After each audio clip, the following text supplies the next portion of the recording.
السلام علیکم۔ بسم اللہ الرحمن الرحیم۔ آج ہم بات کریں گے مطالعے پر۔ کتاب سے دوستی جسم اور ذہن کے لیے بہترین۔ سرور علم ہے کیف شراب سے بہتر، کوئی رفیق نہیں ہے کتاب سے بہتر۔ مطالعہ کیسے کریں اور مطالعے کے لیے کتاب ہی کیوں؟ انسان دنیا کے سارے علوم سیکھ لے، اگر اس نے اپنے رب کو نہیں پہچانا تو اس نے کچھ نہیں سیکھا۔ دور حاضر پر نظر ڈالیں تو بہت افسوس ہوتا ہے کہ جن ہاتھوں میں کتاب ہونی چاہیے تھی، ان ہاتھوں میں ہم والدین نے دور حاضر کا وہ دجالی فتنہ پکڑا دیا ہے جسے ہمارے بچوں کی پڑھنے اور سمجھنے کی صلاحیت کو بری طرح متاثر کیا ہے۔ یہ ہم باصلاحیت افراد کا طریقہ کار ہونا چاہیے تھا۔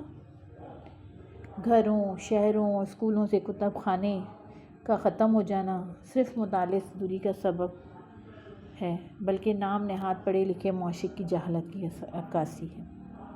بلکہ جہاں تک مجھے یاد ہے، ایک یہودی یونیورسٹی کے باہر لکھا ہوا ہے، اگر کسی قوم کو تباہ کرنا ہو تو ان کی تعلیم کو تباہ کر دو، ان کو تعلیم سے دور کر دو۔ ہمیں چاہیے کہ مطالعہ کی عادت کو اپنائیں۔ پھر سوال یہ پیدا ہوتا ہے کہ مطالعہ کیسے کریں؟ اکثر افراد اس بات کی شکایت کرتے نظر آتے ہیں کہ ان کے بچے کہنے کے باوجود مطالعہ نہیں کرتے۔ شکایت کرتے ہوئے ہم بھول جاتے ہیں کہ انسان نے جو کچھ بننا ہوتا ہے 10 سال کی عمر تک بن جاتا ہے۔ اس کے بعد جو کچھ سامنے آتا ہے وہ بچپن کی تفصیل ہوتی ہے۔ سوال یہ ہے 5 سال کی عمر میں بچوں کو پڑھنے والا کیسے بنایا جا سکتا ہے؟ تو اس مسئلے کے لیے اسلامی تہذیب نے ایک زبردست حل تلاش کیا ہوا تھا کہ پڑھنے والوں کو پہلے سننے والا بناؤ۔ کیا تھا؟ پڑھنے والے کو سننے والا بناؤ، یعنی ریڈر سے پہلے لسنر بناؤ۔ پہلے زمانے میں کیا ہوتا تھا؟ بچوں کو مختلف لوریاں سنائی جاتی تھیں، ہم نے بھی سنی۔ اس دور میں 1 سے 2 لوریاں شاید مجھے یاد بھی ہیں۔ ایک تھی آمنہ بی بی کے گلشن میں آئی ہے بہار، اکثر بچپن میں سنی۔ دوسری ایک اور تھی، حسبی ربی جل اللہ ما فی قلبی غیر اللہ، نور محمد صلی اللہ لا الہ الا اللہ۔ غور کریں تو ان مصروں پر تو پوری توحید اور رسالت موجود ہے۔ جب بچے اس کو سنتے تھے تو اسلام کی بنیاد سے بھی آگاہ ہوتے تھے اور زبان کا سانچہ بھی فراہم ہوتا تھا۔ اور جب بچہ یہ لوری اپنی عمر کے 3 سال تک 1000 بار سنتا تھا تو اس میں ایک شعور پیدا ہو کر اس کی شخصیت بن جاتی تھی۔ علم دل کو ایسے شاداب رکھتا ہے جیسے خشک زمین کو بارش۔ مطالعے کے لیے کتاب سے رشتہ برقرار رکھنا ہوگا اور اس کے بعد اس بات کا تعین کرنا ہوگا کہ آخر کتاب کس قسم کی ہو۔ اس سے ناطہ جوڑنا کیوں اہم ترین ہے؟ کیونکہ طالب علم نصابی کتب کو اپنی فلاح و نجات کا ذریعہ سمجھتے ہیں، کیونکہ امتحان دینا ان کی مجبوری اور سند لینا ان کی ضرورت ہے۔ جب تعلیم کا بنیادی مقصد نوکری ہو تو معاشرے میں نوکر ہی پیدا ہوتے ہیں، رہنما نہیں۔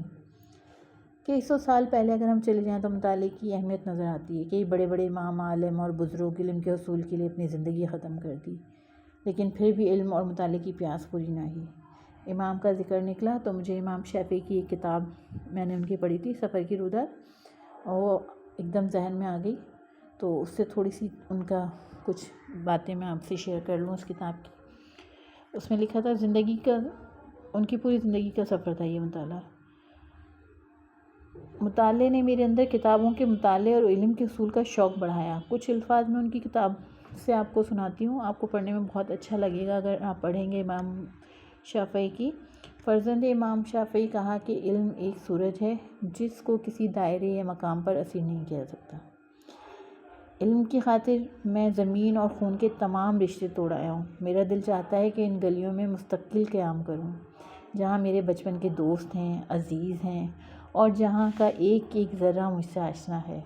تمہیں کیا خبر کہ ماضی کی کتنی یادیں میرے دامن دل کو اپنی طرف کھینچتی ہیں، لیکن میں ان کو حصول علم کی خواہش پر غالب آنے نہیں دیتا۔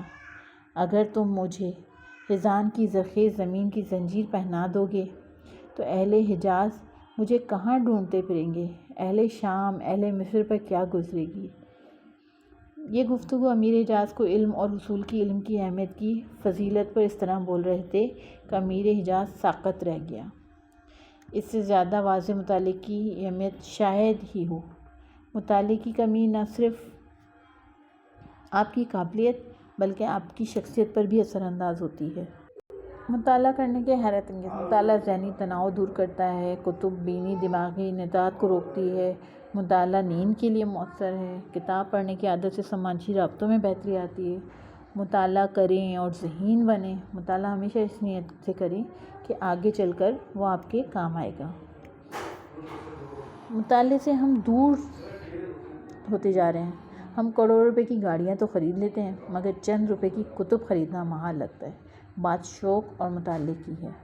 افراد میں مطالعے کے متعلق شوق اور ذوق پیدا کرنے کے لیے ضروری ہے کہ معاشرے میں کتاب کو انمول تحفہ مان لیا جائے، تاکہ معاشرے میں کتاب کا تحفہ لینا اور دینا فخر کا باعث ہو۔ کتاب کا مطالعہ فرد کی تربیت اور شخصیت کی تعمیر کا بہترین ذریعہ ہے۔ ایک اچھی کتاب آپ کے بچے کی روح پر گہرا اثر ڈالتی ہے۔ جزاک اللہ، اس کامل یقین کے ساتھ کہ اللہ ہم سب کا حامی و ناصر ہو۔